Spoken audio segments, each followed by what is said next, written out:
Bienvenidos al aire de la radio y las imágenes de nuestro canal digital. En esta nueva entrega de Revista Integral Bienestar, lo estaremos acompañando con entrevistas, noticias y música, con los mejores consejos para una vida sana y plena.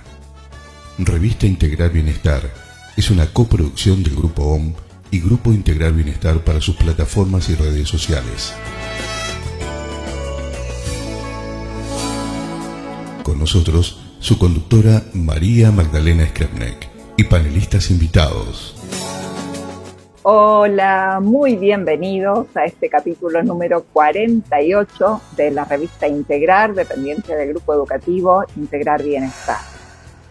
Como siempre queremos agradecer al Grupo OM Multimedios por permitirnos el espacio, por permitir que la comunicación y la educación innovativa puedan llegar hoy a sus hogares de la mano de un profesional que tenemos como invitado de lujo. Realmente va a ser un lujo y un placer para nosotros compartir la charla con él. En nombre del productor ejecutivo, el señor Carlos Gauna, queremos agradecer a cada uno de los oyentes también que programa a programa van retroalimentando este espacio con sus comentarios, con sus aportes, con sus ideas, y por supuesto siguiéndonos en vivo en cada programa por las redes sociales. Este espacio que creamos como un momento para conectar con nosotros mismos nos va a permitir hoy sumar un aporte diferencial a lo que venimos haciendo habitualmente y continuando esta semana con ese legado que como docente tenemos y sentimos que es una responsabilidad poder compartir con ustedes todo lo que ha significado este ciclo lectivo tan especial, en particular para Argentina. Como siempre decimos, este medio nos permite borrar las fronteras que imaginariamente trazan los mapas para poder unir a toda la Argentina y a todo el continente en una sola voz. Y desde ese lugar, docentes, padres, alumnos, hemos vivido este año una etapa histórica, una etapa que va a marcar la diferencia para muchos. Muchos vamos a poder seguir contándola, pero muchos más las nuevas generaciones que vienen detrás, que hicieron de estas nuevas tecnologías de la información y la comunicación su medio natural de aprendizaje. Y para aprender un poco más cómo podemos como docentes transformar nuestra práctica, cómo acelerar los procesos de aprendizaje utilizando estas nuevas tecnologías, hemos convocado hoy al profesor Omar Assad, conectado en este momento desde Río Gallegos, quien nos va a deleitar con sus conocimientos y con una riquísima experiencia, además de una dedicación docente que es realmente admirable. Bienvenido, Omar, ¿cómo estás? Hola, gracias. Yo, en principio, si me permitiste, agradezco tus palabras, ¿no?, de presentación y de introducción, pero yo le tacharía donde dice profesional de lujo, porque yo me considero, con toda humildad te lo digo, que siempre consideré que todos son más importantes que yo, nunca me creí nada. Entonces, un poco como dijo Maradona también, ¿no?, que viene al caso, dijo, déjame ser el último. Cuando, viste, lo ponían, le tiraban con una responsabilidad muy pesada. Entonces decía esas palabras, ¿no? Pero sí, tengo experiencia docente, tengo hace entre 30 y 31 años que empecé en la docencia. O sea que eso es lo que tengo, más que nada, la experiencia. Qué bueno, y es lo que a nosotros nos suma, porque esa experiencia de haber estado en el salón de clases, en el aula, compartiendo en forma presencial y vívida con los alumnos, este año te ha puesto del otro lado de la pantalla.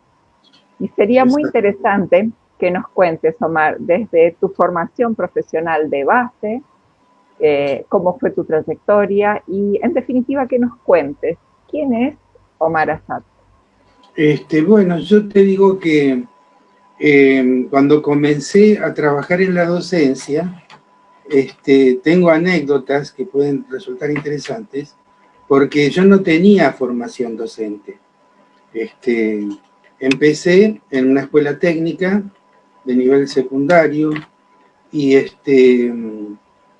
fui a preguntar si habían horas de clases para dar alguna materia, y la regente, la señora que me atendió, me dice: ahí están los alumnos, tienen hora libre, así que vaya nomás. Y así me empujó adentro del aula. Creo que de otra manera no hubiera empezado nunca, porque en realidad siempre fui una persona tímida, pero de esa forma no tuve alternativa. Me metieron en el aula y ahí tenía que actuar frente a los alumnos. Así comencé. Eso pasó hace más de 30 años ya. Y después, lógicamente, hice los cursos de perfeccionamiento, hice el profesorado, y fui adquiriendo experiencia, ¿no es cierto? Hasta este año, donde las cosas cambiaron completamente. Había que empezar con el tema de la virtualidad. Y eso fue otro desafío nuevo, digamos, que había que enfrentar. Así que eso hice, trabajar en esto. Omar, ¿y estabas amigado con la tecnología hasta ese momento, hasta marzo de este 2020? Creo que sí porque si bien nunca fui un fanático de las comunicaciones, lo básico lo manejaba, digamos, ¿no es cierto? Pero de todas maneras me costó porque en mi primer clase tardé 40 minutos en entrar, por eso te digo todo. O sea que fui descubriendo sobre la marcha, ¿no es cierto? Pero los alumnos me tuvieron paciencia, se hizo todo con naturalidad, eso es importante, con espontaneidad, y sería muy bueno recabar la opinión de ellos, porque yo me sentí como que estaba dando examen, algo así, ¿viste? Pero logré hacerlo y bueno, no sé cómo les habrá caído, pero me imagino que bien porque le rompí todo el hielo, todo el protocolo, y lo hice natural, la clase. La hice natural, ¿no es cierto? Eso es importante también para los chicos, ¿no? Esa relación que de alguna manera tiene que suplir lo que es la presencialidad, ¿no es cierto? Lo que es el aula. Entonces no queda otro remedio que de que intentar un acercamiento, ¿no? De socializar con los chicos. Eso me esforcé por tratar de hacerlo. Así que no sé cómo habrá salido, pero calculo que les habrá resultado interesante. A mí me interesaría saber qué opinan. Omar, ¿en qué cursos y de qué niveles das clases? Yo doy en primer año de las carreras de ingeniería de electromecánica, de tecnología, ¿no es cierto? Ingeniería. Entonces son chicos que son egresados de la secundaria y las edades andan alrededor de los 20, puede ser entre 17 y algunos retrasados por ahí pueden llegar a tener arriba de 25 o más, tal vez, pero pocos. Por lo general son egresados de la secundaria.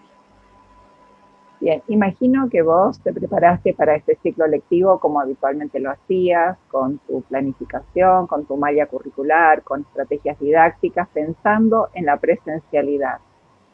De pronto, tuviste que hacer toda una reforma de actividades, inclusive hasta de las formas de evaluar al alumno. Exacto, sí. ¿Cuáles fueron las premisas que tomaste en cuenta en esa primera instancia como para hacer la modificación de tu plan de clase? Tuve que modificar algunas cosas. Por ejemplo, yo tomaba asistencia, como la materia es práctica, tomaba en la entrada y en la salida, porque era importante la producción en clase, ¿no es cierto? Por eso es que tomaba 2 veces asistencia. Esta vez no fue posible eso, tuve que hacerlo una sola vez. y confiar en que los chicos trabajen. Eso no tenía forma de controlarlo, digamos, ¿no es cierto? Lo hacía confiando en que estaban haciendo las tareas ellos. Pero eso fue una de las cosas que tuve que cambiar. Y después de hacer más sencillo las actividades,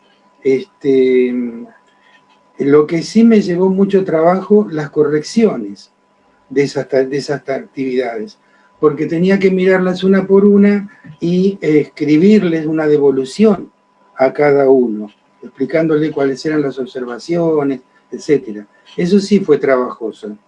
Y bueno, cosas nuevas así que se dieron. No se podía trabajar en grupo, porque cada cual estaba en su casa. Tuve que dar tareas individuales, personales. Antes se hacían de a dos e inclusive trabajos de grupos más grandes también. Pero eso no fue posible este año. Hubo que hacer trabajos individuales. O sea que hubieron cambios. Y después con la evaluación también hay cambios, porque uno se atiene estrictamente a la información que tiene, ¿no es cierto?, a los datos, que no es lo mismo que ver a la persona personalmente, porque siempre hay un porcentaje importante de datos que provienen de la observación personal. Eso yo no lo tenía. Entonces no podía emitir esos juicios de valor que son tan importantes para el evaluador. Tenía que centrarme exclusivamente en lo que me producían ellos, en los resultados de las actividades, ¿no? Me faltaba lo otro, evaluar lo que no se ve, lo no evidente, que es muy importante también, tan importante como los resultados evidenciables. Esos fueron los cambios que más noté en esta modalidad de trabajo. Y hay otro aspecto que me gustaría tomar a partir de tus palabras, que tiene que ver con la confianza.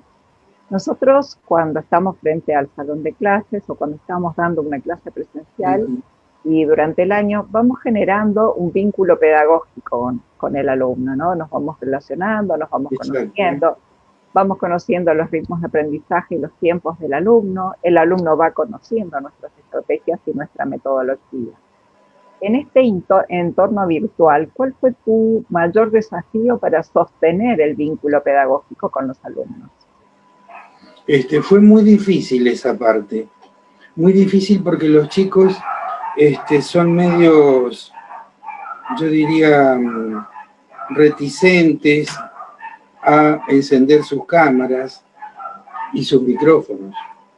En parte lo comprendo también, porque lo que pasa ahora que mis dos caniches están ladrando, para los chicos eso es terrible, parece ser. Que vos enciendan el micrófono y se escuche el trasfondo de lo que es una casa, ¿viste? Eso se ve que más en el adolescente, al adulto por ahí no le importa tanto, pero el adolescente es como que está pendiente de la imagen y del sonido, de su privacidad.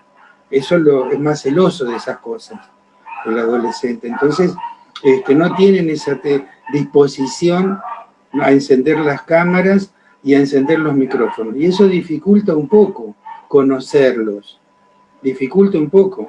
Yo lo que más valoro era cuando tenía una conversación directamente, un chat online en tiempo real, hablando, como estamos haciendo ahora. Eso sí me servía y me era re útil verlo y hablarle. Eso era muy importante, porque si no, se transformaba en un nombre, en una imagen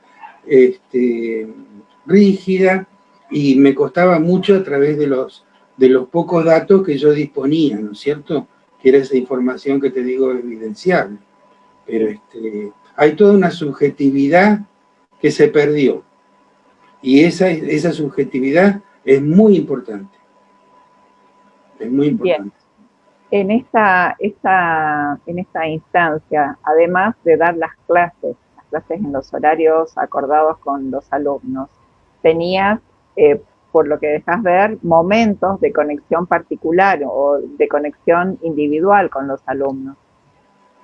En cuanto a horarios, te podría decir que se triplicó el tiempo que yo daba, en que daba las clases presenciales, porque tenía que entrar prácticamente todos los días a revisar las tareas, a contestar los mails.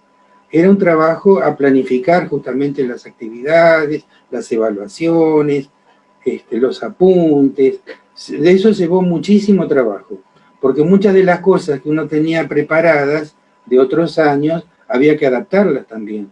No se podía trasladar todo lo anterior y aplicarlo así directamente. Bien, en este entorno virtual y esa readaptación que tuviste que hacer como docente, ¿sentís que el alumno del otro lado también tuvo que hacer sus ajustes para la clase, considerando que hoy por hoy los jóvenes, los adolescentes tienen incorporadas las nuevas tecnologías de la comunicación, ya sea a través del celular, del chat, como un recurso didáctico incorporado en este caso? Sí, para los chicos también fue un desafío. Fue un desafío grande porque por ahí el que intentó hacerlo por comodidad con el celular se dio cuenta que no era tan fácil, digamos, al contrario. Era más cómodo hacerlo desde una computadora. Y no todos disponían de esos recursos. No todos disponían, inclusive había problemas a veces de conexión también, o de otra clase de problemas, o se cortaba la luz, o se cortaba el agua, que el agua se cortó también una vez, y yo les preguntaba a los chicos por qué no encendían las cámaras, y suena gracioso, pero entre las respuestas, no nos pudimos bañar, profesor. ¡Wow! Sí, pero sí, son esas cosas que, recursos, digamos, la falta de recursos se nota muchísimo. Y hubieron campañas en otras universidades, en la UMPA, que está acá en Gallegos, de conseguir donaciones de empresas de máquinas viejas que ya no utilizaban para acondicionarlas y dárselas a los chicos. Eso me pareció una buena iniciativa también, porque muchos no disponían de esas computadoras. A lo mejor en la casa había una y la tenían que compartir. Ese era otro de los problemas, ¿sí? Y bueno, la falta en cuanto a los horarios, en lo personal no tuve problema, porque a nosotros nos dijeron respeten los horarios de las clases presenciales. Y es correcto, porque hay otros profesores que también tienen su horario. Entonces, cada uno da su clase en sus horarios. Eso está bien. Bien. ¿Sentís, Omar, que en este momento esta nueva normalidad establecida desde la virtualidad podría considerarse más efectiva o menos efectiva de lo que fue hasta ahora la presencialidad en las aulas?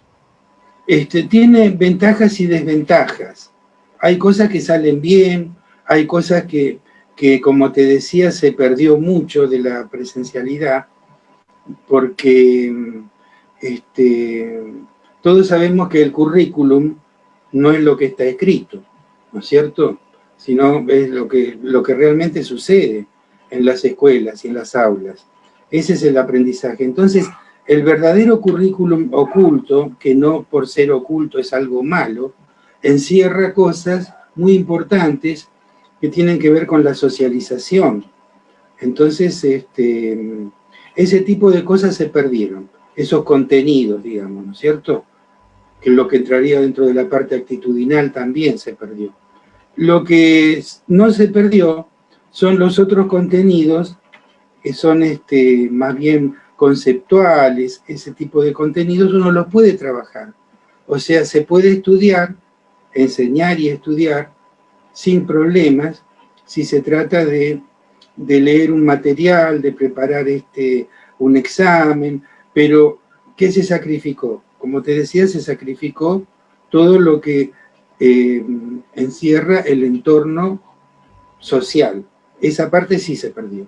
O sea que, por un lado podemos decir, sí, se pudo enseñar, Se pudo enseñar, pero una parte, nada más. Falta lo otro, que también es importante. Me encanta el concepto de poder analizar el currículum oculto, porque justamente cuando abordamos el tema de la evaluación en proceso, es allí donde tenemos en cuenta esos aspectos que no se ven, que son intangibles justamente, que están determinados por el compartir, por la participación en clase, por estas cuestiones actitudinales que demuestran de alguna manera el interés por el aprendizaje. Perfecto. Entonces, esta instancia, hace la formación. Sí. Y hace la formación integral, que es lo que buscamos. Exacto. Exacto. Eso entonces, sí se certificó. Sí. Porque es como que solamente hemos podido evaluar contenidos referidos a la currícula, pero como contenidos específicos. Podría hasta asociarlo a definiciones de conceptos, porque inclusive llevar a la práctica lo aprendido ha sido como, no sé, pienso por ejemplo en un niño de primero o segundo grado, donde debe adquirir competencias y habilidades para una lectura corrida o fluida. Podría grabar un video y demostrar que está leyendo, pero la impronta del alumno parado en el salón de clases, con todo lo que significa en su postura, en su actitud, en su expresión, es difícil evaluarlo desde la virtualidad, ¿no? Sí, y para esos chicos es más importante esos contenidos, ¿no es cierto? Los que se aprenden de esa manera, digamos, no tanto los otros, los específicos. Para la formación de los chicos es muy importante ese tipo de contenidos. Por ahí para los más grandes, que ya están orientados, encaminados en alguna disciplina específica, por ahí no son tan importantes. Igualmente son importantes, pero más para los chicos. Para los chicos sí necesitan de ese contacto social. Social, sí, inclusive la socialización entre ellos. Sí, tal cual. Omar, me encantó leer en nuestra revista el aporte que nos hicieras referido a la investigación-acción. ¿Nos podrías contar un poco de eso? Bueno, es algo que yo lo hice justamente investigando, lo hice así, busqué referencias, materiales, antecedentes, y bueno, y llegué a la conclusión de que es un poco el motor de la educación ese. Es el motor del investigar, porque para que se pueda avanzar, realmente se necesita innovar muchas veces, y esa innovación viene basada en la experiencia. O sea que, por eso yo saco la conclusión al final del artículo que no es de mi autoría, sino que recopilé, podemos decir, datos, pero al final pongo una reflexión personal que es un poco, la relaciono con la dialéctica, con frases como caminante no hay caminos, se hace camino al andar, como la frase de Heráclito, que no nos podemos bañar 2 veces en el mismo río, ¿no es cierto? Y eso hace que nada sea conocido excepto lo del pasado, en cuanto al futuro, ¿no? Que estamos en constante innovación. Eso no es más que un principio dialéctico, podemos decir. Esa es la conclusión que yo saqué después de haber leído eso, los antecedentes. Sí, está bien. Es maravilloso, la verdad que ha sido muy rica. Los invito a todos a ingresar a nuestro sitio www.integralbienestar.com. En la sección de sociedad van a encontrar las revistas y allí tienen varios números ya. Van a encontrar en la número 1 una nota espectacular del profesor Omar Assad sobre la educación. Y Omar, hablando del currículum, ¿considerás que los contenidos curriculares, en vistas de que estás ya trabajando en una escuela técnica que perfila a un futuro profesional, los contenidos abordados hoy por las instituciones educativas y nuestro sistema educativo en general, se ajustan a las demandas o las necesidades reales que tiene el mundo del trabajo hoy? Yo creo que eso debería estar, me imagino, quiero pensar que sí, que está en permanente revisión, porque va cambiando muchísimo el mundo del trabajo, de las demandas de las empresas. Entonces, eso hace que la formación técnica tenga que estar actualizada, digamos, permanentemente, ¿no es cierto?, de acuerdo a lo que va surgiendo. Pero no es tan así, lógicamente que se quedan siempre baches, es verdad, en lo que tiene que ver con la formación técnica. Porque antiguamente, cuando yo estudié en una escuela técnica, en el secundario, se aprendían oficios, muchos oficios, y eran útiles, muy útiles, para cualquiera que le daba una salida laboral directa, digamos, esos oficios. Más allá de que consiga trabajo de eso, ¿no? Aún independientemente podía dedicarse a trabajar. Y bueno, y eso fue cambiando, algunas cosas se perdieron, cambió muchísimo la educación técnica, hubieron varios cambios, como te decía la vez pasada, llegaron a convivir 3 sistemas juntos en una misma escuela, ¿no es cierto? Porque venían cambios sobre cambios y cambios. Entonces era realmente complicado. Los planes como se iban reformando permanentemente. Así que yo lo que creo que la educación técnica en nivel secundario, que como se fue perdiendo calidad, esa es la verdad, fue perdiendo calidad educativa, me parece que la única solución es tercerizarla, mandarla a un nivel terciario, porque antes sí salían del secundario técnicos, maestros mayores de obra, electromecánicos, electrónicos, etcétera, salían con una formación secundaria, pero como la calidad se vino tan abajo, me parece que ahora tendría que ser una tecnicatura a nivel terciario. De esa manera sí se podría llegar a recuperar algo de lo que fue la educación técnica del CONET, de las viejas CENET que habían antes. Exactamente, en las Escuelas Nacionales de Educación Técnica, que es cierto, como muy bien lo decís, permitía que un egresado tuviera ya la posibilidad inmediata de trabajar, de ingresar a una empresa. Es más, en los 2 últimos años ya se perfilaban para hacer pasantías en empresas, que si se desempeñaban bien, ya se quedaban trabajando, terminaban la secundaria y ya estaban trabajando con una experiencia acumulada en ese tiempo de pasantía. Y coincido con vos, realmente coincido en la necesidad de recuperar ese espacio de las escuelas técnicas con una mejor calidad. Conozco muchos profesionales egresados de escuelas técnicas realmente con un desempeño impecable, con un conocimiento acabado del tema y con competencias y habilidades que realmente los habilitan en el ejercicio de esa profesión adquirida mediante las escuelas técnicas. Claro. Así que coincido plenamente con vos en ese sentido. Y hay un tema que subyace en este tiempo que es interesante, que se ha planteado en los diferentes niveles de la educación respecto de las nuevas formas de aprender. ¿Cómo se plantean en este nuevo escenario mundial las formas de aprender? No solo por la imposición de la virtualidad en este momento, sino también por la disponibilidad de conocimientos, que hoy ya no es importante saber mucho de un tema, sino saber dónde hacer clic, saber dónde ir a buscar la información. Claro, sí, es cierto. La escuela es como que no se circunscribe a un ámbito y el aula tampoco. Yo creo que se está aprendiendo las 24 horas, ¿no es cierto?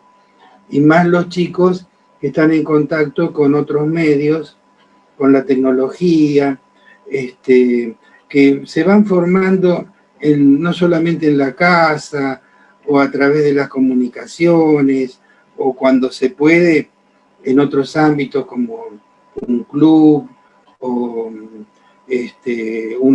cualquier otra institución, ¿no es cierto? Hace que la escuela haya perdido protagonismo también y que se está aprendiendo siempre en la familia, en en la calle, en cualquier lugar, a través de la televisión, donde sea. Los chicos están siempre aprendiendo. Es verdad eso. ¿Qué estrategias considerás que debería plantear el sistema educativo en este nuevo escenario? Yo imagino, en tu caso, que estás ya con chicos más grandes, que ya terminaron la secundaria, que están como perfilándose para ser profesionales en lo suyo, para los cuales la tecnología está incorporada ya como un elemento natural. Ya en la casa todo es a control remoto, todo se puede programar, hasta el lavarropas a distancia lo puedo programar con un celular hoy. Y entrar al salón de clases y encontrarse con el pizarrón y la tiza. ¿Cómo salvamos ese bache? Sí, es verdad, ¿eh? El pizarrón y la tiza se resisten muchísimo a quedar obsoletos, ¿viste? Y tienen sus virtudes también, ¿eh? Las tienen y son muy importantes. Y yo no sé, en una batalla contra otros medios, no sé si no ganan, porque tienen la virtud de la espontaneidad, ¿viste? El pizarrón y la tiza. Como en una época se habló del lápiz, de que los japoneses preferían el lápiz, usarlo a pulso, ¿no es cierto?, antes que una computadora para expresarse. Porque una cosa tan sencilla como un lápiz tiene esa virtud de la espontaneidad que lo hace más idóneo, digamos, a la hora de elegir un medio para expresarse. Y el pizarrón y la tiza da lugar a situaciones, como hablábamos recién, que tiene que ver con la presencialidad, con la observación, con lo gestual, con ese intercambio social que se da, que yo no sé que los demás medios no lo tienen, esa virtud no la tienen, ¿no es cierto? Entonces, tiene mucho de útil todavía el pizarrón y la tiza. Me da que pensar también en ese vínculo entre el pizarrón y la tiza, la presencialidad y la puesta en escena del conocimiento, el ejercicio de demostrar desde la resolución de una ecuación, imaginemos, sí, en un espacio lineal, pero expresado sobre un plano, cosa que la virtualidad me lo podría a lo mejor mostrar en 3D, pero el hecho de resolver la ecuación y graficarla y poder establecer en un espacio plano una curva, sí, o una sinusoide, cómo se manifiesta, debe tener una significancia diferente también. Sí, sí, sí, sí, es la riqueza de la comunicación cuando se da de esa manera, ¿viste? Es lo que pasa en el aula, ¿no? Me quedé pensando en... Sí, cambios sí tendrían que haber, cambios tendrían que haber. Yo creo que hay que repreguntarse si de cara a una reforma educativa seria, importante, ¿no?, de fondo, habría que preguntarse en serio si tiene sentido la ley 1420, la ley Sáenz Peña. Eso es una pregunta que suena todo un desafío hacérsela, pero no está de más cuestionárselo eso. Si de última habrá que revalidarla, pero si realmente la asistencia a la escuela es tan importante como para ser obligatoria por ley, ¿no es cierto? Eso yo creo que no, que para mí es del siglo pasado o antepasado. En aquel momento sí, porque fue en toda una época que la Argentina necesitaba combatir el analfabetismo, entonces sí, venía la policía y te llevaba de una oreja a la escuela. Pero yo creo que hoy ya no tiene más validez esa ley. Me parece que no. Eso habría que preguntárselo, planteárselo, si la obligatoriedad todavía tiene vigencia. Hay algunos, yo diría, grupos o sectores que proponen otra cosa. Yo ni lo sabía, me enteré así investigando, leyendo, o me contaron también de lo que se llama, a lo mejor vos sentiste hablar, homeschooling, que es la educación en la casa. Eso es todo un tema, pero es interesante, es atendible, porque es un punto de vista completamente diferente de lo que nosotros estamos acostumbrados. Entonces habría que verlo, ¿no? Habría que replantearse y repreguntarse, porque hacerse ese tipo de preguntas es necesario. Es necesario. Siempre para lo que es la educación necesita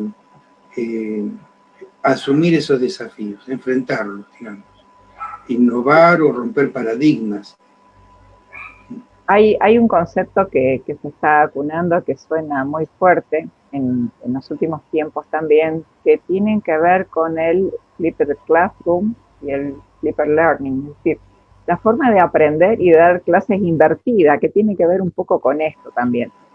Por un lado, atender a las necesidades del alumno, o sea, aprender desde el alumno, a ver qué demandas tiene el alumno, cuáles son sus inquietudes, sus intereses, y también el lugar desde el cual se está posicionando el alumno en este momento.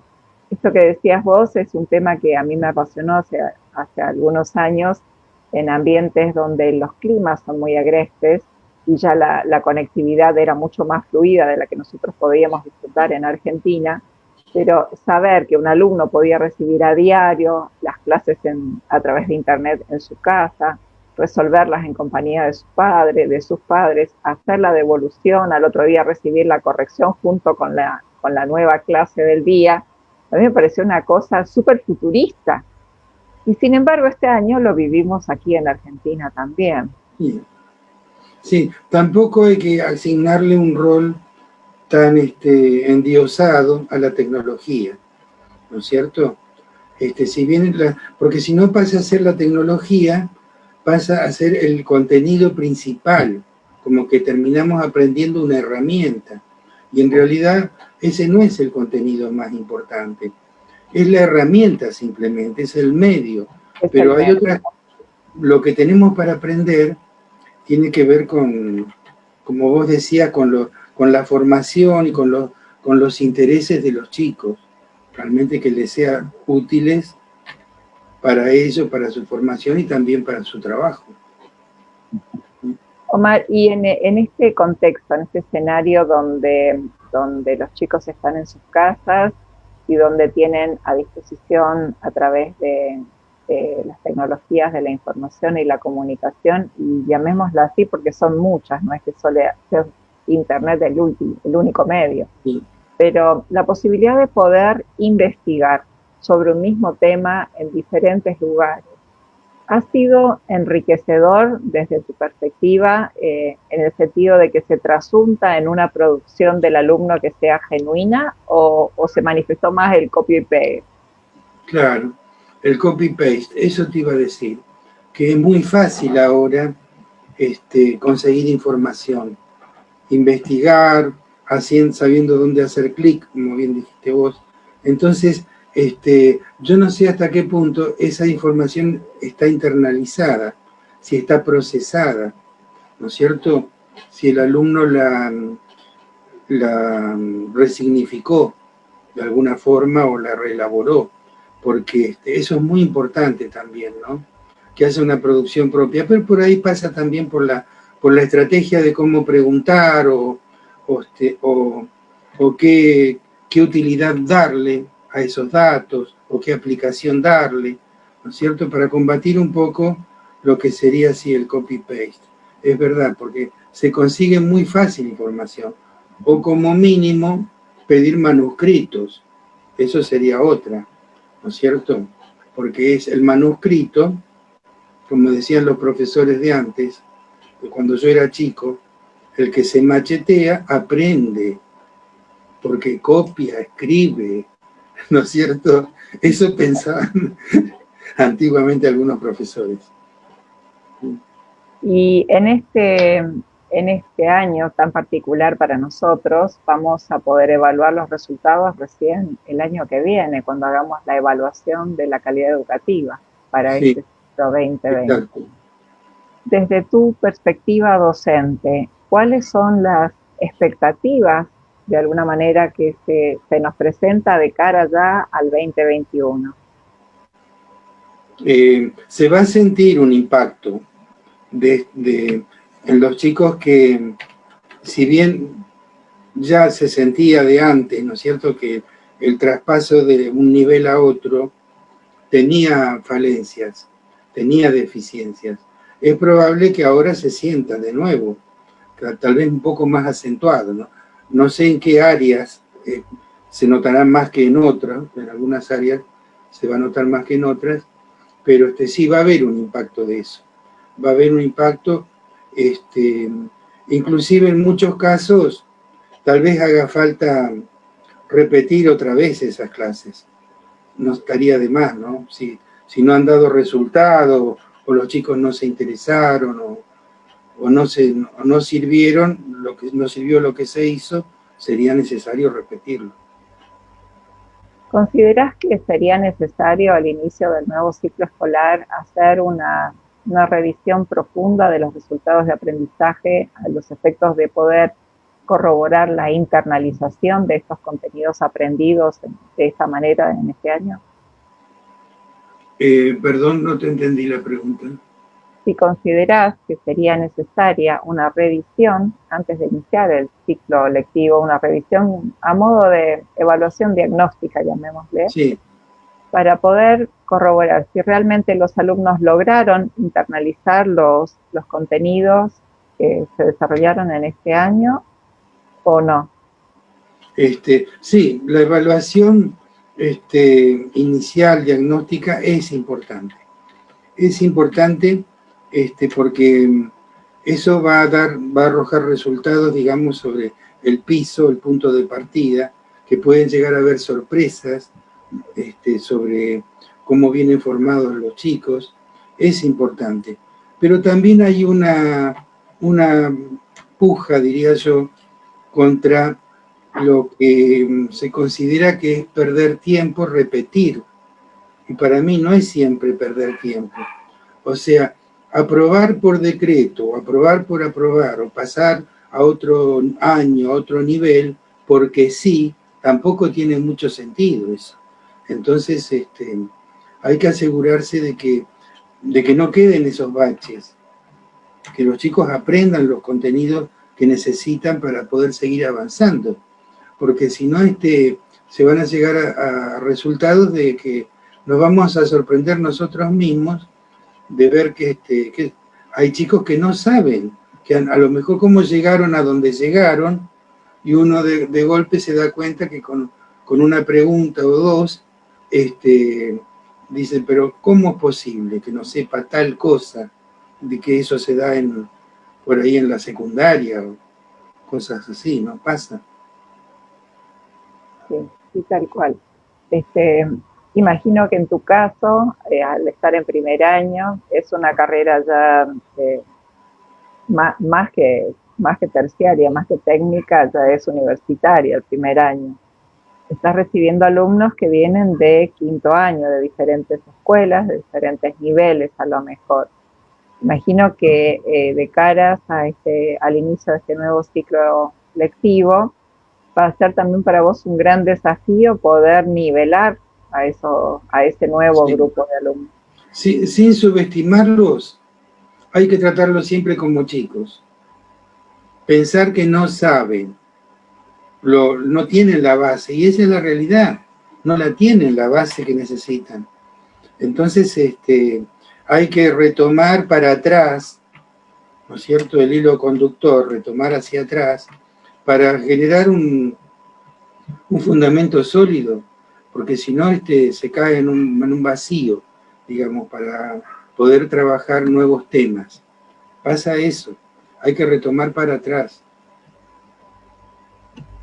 Maravilloso, realmente sentir tu pasión y tu entrega en el compromiso a la vocación docente, porque es una vocación de servicio en definitiva, donde estamos donándonos como seres humanos en la transferencia del conocimiento. Es una tarea que me parece que tendría que ser tomada no solamente desde la profesión docente, sino desde quienes como profesionales realizan tareas docentes, con una actitud pensada en el alumno. Sí, sí, Este aprendizaje invertido de alguna manera, empezar a sí, por aprender de supuesto. las necesidades del alumno. Obviamente que volver a clases en un entorno presencial, yo pienso en un adolescente que está en este momento terminando su 5º año, que había soñado con su fiesta de egresados, con el viaje de fin de curso, con todo lo que significa terminar el ciclo secundario para un alumno y prepararse para Sí, empezar una carrera profesional. Va a ser un desafío importante no solamente para ese alumno, sino mucho más para los docentes que van a recibir a esos alumnos. tal ¿Vos qué cual. pensás? Sí, a veces me acuerdo de algunas frases de colegas míos de la escuela, otros profesores. Un profesor dijo una vez que como sos como profesor es como fuiste como alumno.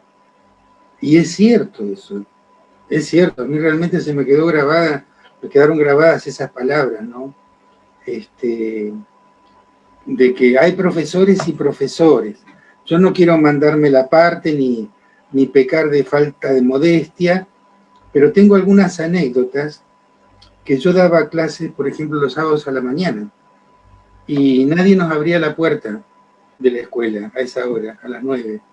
Entonces, a una cuadra de ahí había una plaza, y yo no di una clase, di decenas de clases en la plaza. Ya los chicos encontraban la puerta cerrada, solo se iban a la plaza. Y ahí teníamos las clases, y yo lo hacía y nunca me quejé, jamás. Pero ¿qué pasó? Los chicos se quejaron.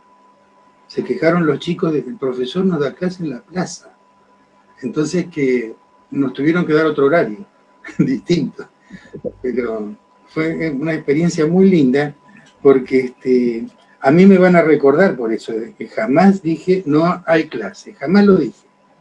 Así que me acordaba de que Sarmiento enseñaba abajo de un árbol, bueno, y que las luces estaban prendidas hasta altas horas de la noche y las escuelas vacías, no había nadie adentro. Entonces yo digo, no, eso no es posible.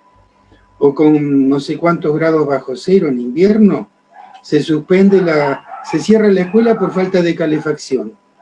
Y yo daba dibujo, no podían ni agarrar el lápiz, con campera los chicos, el frío que hacía. Nunca dije, no, nos vamos. Nunca dije eso, jamás. O sea, era el otro extremo, ¿no? Medio exagerado también, pero hay que tener a veces un equilibrio, ¿no? En las actitudes de los profesores. No dejar de trabajar por tal o cual cosa, ¿no es cierto? Aprovechar los momentos que se pueda para enseñar. Eso es importante. Así que no sé Omar, cómo te recordarán, sí. me gustaría, viste que no me equivoqué cuando decía que sos un invitado de lujo, la verdad, un verdadero profesional, porque es un lujo poder charlar con alguien que tenga tanto compromiso. Para nosotros que estamos tan comprometidos con la educación, encontrarnos con alguien que sienta la vocación incorporada de esa manera y que sea capaz de transferírsela a sus alumnos, aún a bajas temperaturas, aún en condiciones no normales para una clase, pero Sí, jamás sí. suspender una clase. Me gustaría que nos ofrezcas una evaluación de tu experiencia como docente de este 2020. De este 2020, yo la conclusión que saco es que como docente, ¿no? Me imagino que para los chicos ha sido más difícil todavía, pero que no dejó de ser un desafío cuando a uno le dicen tenés que dar clases virtuales y te dan un tutorial de cómo hacerlo, te explican algunas cosas, te ayudan, hay que prepararse, ¿no? No dejó de ser un desafío, pero uno lo tiene que asumir porque es la responsabilidad, es el trabajo. Entonces lo hice. Y la conclusión es esa, que es posible. Cada cosa nueva, cada desafío nuevo que uno se enfrenta,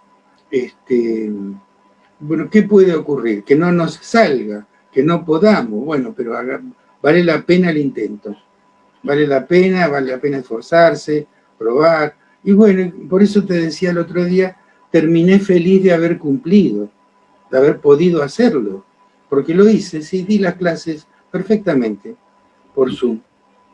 Qué bueno, qué bueno. Y ahora pensando en los alumnos, en quienes este año están terminando el quinto, que van a ser tus alumnos el año que viene, y muchos otros que están pasando de curso, pasando de nivel de la primaria a la secundaria. ¿Qué mensaje les dejarías tanto a los alumnos como a los padres de esos alumnos? Les diría que lo asuman, en el caso de que sea virtual, que no creo, por lo que ya se dijo de que iban a empezar en todo el país las clases, pero que lo asuman con la misma responsabilidad que si tuvieran que ir al colegio, que lo tomen así, que lo tomen en serio, que lo tomen con responsabilidad, porque en el caso de que sea virtual y no haya más remedio de que tenga que ser así, entonces es la única manera que tenemos de llevar adelante el proceso de enseñanza-aprendizaje, digamos. Entonces, que lo asuman que le den esa importancia, esa responsabilidad, que no lo tomen como algo que estoy en casa y me conecto, no me conecto, no, que es un deber y hay que hacerlo. Que lo tomen en serio, eso les diría. Qué maravilloso, es como siempre decimos, la tarea más importante de todo niño y de todo adolescente es ocuparse de su proceso de aprendizaje. Uh-huh. Y me vino a la mente la frase de un viejo profesor de matemáticas que ya no está en este plano, el profesor Andrés Zukovsky siempre nos decía, ocúpense de aprender, porque el conocimiento no ocupa lugar, pero te da poder. Y así tal cual. Aprendemos a conocer nuestros derechos, a reconocer nuestras obligaciones, aprendemos a expresarnos, a defender ideas, y con conocimientos y aprendizajes adquiridos, internalizados y elaborados o reconstruidos desde la propia persona, hacen que cada uno tenga esa particularidad, luz, que lo hace brillar en este maravilloso universo. Omar, se nos pasó la hora volando, increíble. Qué placer, realmente, qué placer. Gracias, María, gracias. Con toda humildad te lo digo, si sirve para algo, mis opiniones, encantado, ¿viste? Qué sé yo, me considero medio un revolucionario a veces, ¿viste? Porque tengo ideas, no encuadran en ningún lado, pero bueno, ¿qué vamos a hacer? Pero tiene que ver justamente con esas voces que queremos que empiecen a oírse para crear esa nueva conciencia, ese cambio que decimos que inevitablemente se está produciendo, esa transformación que se está produciendo desde adentro, hacia un cambio de conciencia en evolución. Y solamente va a ser posible a través del aprendizaje, del autoconocimiento y del compartir, del socializar las experiencias y los conocimientos aprendidos. Perderle el miedo a los cambios. Sí. Lo único permanente es el cambio. Todo cambia todo el tiempo. Exactamente. Bueno, Omar, en nombre de Carlos Gauna, nuestro productor ejecutivo, muchas gracias por haber aceptado la invitación de compartir tu experiencia, todo tu conocimiento y esa entrega tan amorosa que tenés como docente. Realmente ha sido un placer y un lujo para nosotros tenerte en el espacio. Queremos agradecer al grupo OM Multimedios por todas las posibilidades de comunicación que nos ofrece y a todos nuestros seguidores, a nuestros oyentes de las diferentes frecuencias de radio. Gracias por estar ahí, gracias por acompañarnos, por enriquecer este espacio y por seguir permitiéndonos hacer más, integrar bienestar para que todos podamos crecer. Muchas gracias y hasta el próximo capítulo. Gracias a vos también y a todos, felicitaciones por el trabajo que están haciendo también. Así que gracias a ustedes. Gracias, Omar. Martes y jueves, María Magdalena Skremnek abre otro capítulo más de Revista Integrar, 10 de la mañana, en Horizonte Classic, 91.1 MHz y en redes sociales.